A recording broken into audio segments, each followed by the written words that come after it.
debated, and we welcome a debate and a dialogue. Thank you so much. The next student speaker is Harsh Patel, ladies and gentlemen, from Gujarat University, Department of Mass Comm and Journalism. Let's hear it for Harsh!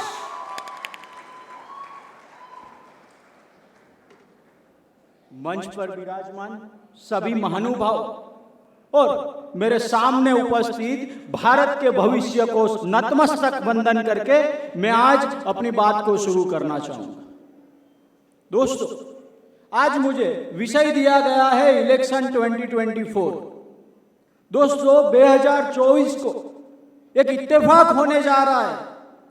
दुनिया की सबसे बड़ी और दुनिया की सबसे पुरानी दोनों डेमोक्रेसी के इलेक्शन होने जा रहे हैं, पर मैं आज भारत के संदर्भ में अपनी बात रखना चाहूंगा। दोस्तों, 1951 से लेकर आज तक हर 5 साल को देश के चुनाव होते आ रहे हैं, जिसमें कोई ना कोई पार्टी जीत जाती। पर इस साल जनता को 2024 के इलेक्शन से क्या उम्मीद है कि इस बार चाहे कोई भी पार्टी जीते, लेकिन जनता की जीत सुनिश्चित होनी चाहिए। हर चुनाव में यह बात हो जाती है कि गरीबों की थाली में पुलाव आया है, लगता है शहर में चुनाव आया है, नए नए वादों का नया बहाव आया है, लगता है शहर में चुनाव आया है। पर अगर हम चाहते कि ऐसी पंक्तियां अगले इलेक्शन से न लगे, अगले इलेक्शन में जनता की जीत सुनिश्चित हो, तो हमने कई मुद्दों पर विचार करना होगा। और जो मुद्दे कुछ यूं हो गए, उससे पहले हमें वर्तमान परिस्थिति को जान लेना जरूरी है। दोस्तों, अभी तक के इलेक्शन में क्या इलेक्शन के मुद्दे जनहित को ध्यान में रखकर तय किए जाते हैं? अभी तक के इलेक्शन में किसी भी पार्टी का उम्मीदवार जनहित को ध्यान में रखकर तय किया जाता है? क्या इलेक्शन कमीशन ऑफ इंडिया अपना कर्तव्य अच्छे से निभा पाता है? क्या कोई भी उम्मीदवार जीतने के बाद जनता का प्रतिनिधित्व सच्चे से देश संसद में कर पाता है? क्या विपक्ष अपना कर्तव्य अच्छे से निभा पा रहा है? इन सब का आंसर कहीं ना कहीं थोड़े बहुत ना में आता, तो उसको हमें सुनिश्चित करना होगा। और मैं यहां पे सिर्फ समस्या की चर्चा करने नहीं आया हूं, मैं यहां पे समाधान का सुझाव लेकर आया हूं। एक के एक मुद्दों की ध्यान में रखे तो पहले हमको जनता के पास ये मैसेज पहुंचाना होगा कि असल में चुनाव और मतदान का महत्व क्या है। सिर्फ मतदान देना जरूरी नहीं है, पर इंडिया के मतदान की सिस्टम को अगर 3 भाग में डिवाइड किया गया है तो उसका भी कुछ महत्व है। कौन से चुनावों में कौन से मुद्दों को ध्यान देकर मतदान करना चाहिए, वो संवाद हमें लोगों तक पहुंचाना होगा। दूसरा मुद्दा यह होगा कि क्या जब देश में उम्मीदवार तय होते हैं, तब क्या जनता के हित को ध्यान में रखकर उम्मीदवार तय किए जाते हैं? दोस्तों, मैं शुरुआत यहां से करूंगा क्योंकि इस मंच का नाम यूथ पार्लियामेंट है। दोस्तों, भारत देश की औसतन उम्र 28.4 ईयर्स है, लेकिन आप जानकर चौंक जाओगे कि इंडियन पार्लियामेंट की एवरेज उम्र 57 ईयर्स है। ये हर किस बर्दाश्त नहीं किया जा सकता, क्योंकि संघर्ष की राहों से इतिहास हमेशा बनता है। संघर्ष की राहों पे इतिहास हमेशा बनता है। जिस और जवानी चलती है, उस और जमाना चलता है। इन सारे पार्टियों को, पक्ष और विपक्ष को विनती करता हूं कि अगले चुनाव में यह सुनिश्चित किया जाए कि अगले चुनाव में युवाओं को प्रतिनिधित्व जरूर मिले। दोस्तों, ये देश की संसद देश का प्रतिनिधित्व करती है, तो क्या यह सुनिश्चित होता है कि देश की हर विचारधारा के लोग, हर कर्तव्य से, हर वर्ग से आए हुए लोग इस देश के चुनाव में खड़े हो पाते?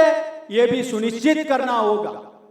आगे मैं एक बात करना चाहता हूं कि इस देश के प्रतिनिधि चुने जाने के बाद अपना कर्तव्य अच्छे से निभाते हैं। दोस्तों, इस देश की संसद में आर्ग्यूमेंट और डायलॉग के बीच का फर्क ही नजर नहीं आता, संवाद और बहस के बीच का फर्क ही नजर नहीं आता। वो बहुत दुखदायक है। और एक हमारे देश की डेमोक्रेसी में कन्फेशन को बढ़ावा देने की जरूरत है। दोस्तों, अगर घर चलाने के वक्त भी थोड़ी गलतियां होती है तो देश चलाने वाले से गलतियां क्यों नहीं हो सकती?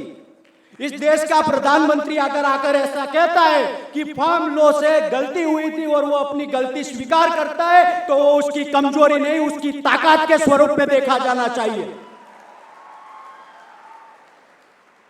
तो ऐसी बातों को सुनिश्चित करना होगा।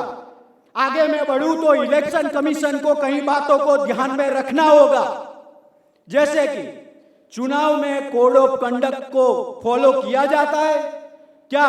पैसों की धांधली नहीं होती है क्या? दारू और पैसों से वोट को नहीं खरीदा जाता है? वो सारी बात को सुनिश्चित करना होगा। दूसरी, अब डेमोक्रेसी के 5 पिलर हो गए, 5वां पिलर है सोशल मीडिया। और सोशल मीडिया अगले चुनाव में जरूर अपना कर्तव्य निभाएगा, पर उसकी नकारात्मक असर यानी कि प्रोपोगेंडा से जनता कैसे बचे, उसको भी सुनिश्चित इलेक्शन कमीशन ऑफ इंडिया को करना होगा। उसके आगे बात करें तो अगले पुराने इलेक्शन में आंध्र प्रदेश में 4 करोड़ वोटरों के डेटा वो लीक हो चुके थे, वो अगली बार ना हुए, उसको इलेक्शन कमीशन ऑफ इंडिया को सुनिश्चित करना होगा। उसके आगे मैं अपनी बात जब खत्म करूं तो उससे पहले मैं विपक्ष को कुछ कहना चाहता हूं। दोस्तों, आप कभी सत्ता में आए उसकी मैं शुभकामनाएं देता हूं, पर अगर इस देश का जनादेश आपको विपक्ष का कर्तव्य अदा करने को कहता है तो आपको उसको ठुकराना नहीं चाहिए। दोस्तों, इस देश में जितना पक्ष का महत्व है उतना ही विपक्ष का महत्व है। अगर आप विपक्ष का कर्तव्य अच्छे से नहीं निभा पाओगे तो आप पक्ष का कर्तव्य कैसे कभी निभा पाओगे? और इस देश की विपक्षी पार्टियां वो एक दूसरे को कमजोर करने में कहीं ना कहीं लगी हुई है, पर मैं आपको एक विनती करना चाहता हूं कि आप एक दूसरे को कमजोर करने के चक्कर में अगर इस देश का विपक्ष मिट गया तो आप जीतो या हारो, लेकिन ये देश जरूर हार जाएगा।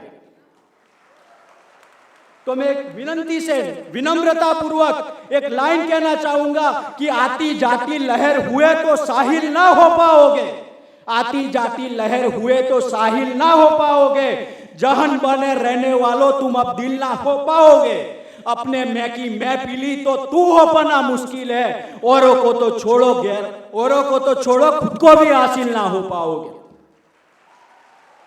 मैं अंत में अपनी बात खत्म करना चाहूंगा और बात खत्म करते हुए कितना ही कहना चाहूंगे कि अगर इतने मुद्दों को ध्यान में रखा गया तो अगली बार जनता जरूर जीतेगी। और लास्ट में ये सब करना मुश्किल है पर असंभव नहीं है। लास्ट में दुष्यंत कुमार की 2 लाइन बोलकर अपनी वाणी को विराम देना चाहूंगा कि कौन कहता है आकाश में सुराख हो नहीं सकता, कौन कहता है आकाश में सुराख हो नहीं सकता, एक पत्थर तो तबीयत से उछालो आरो। Thank you.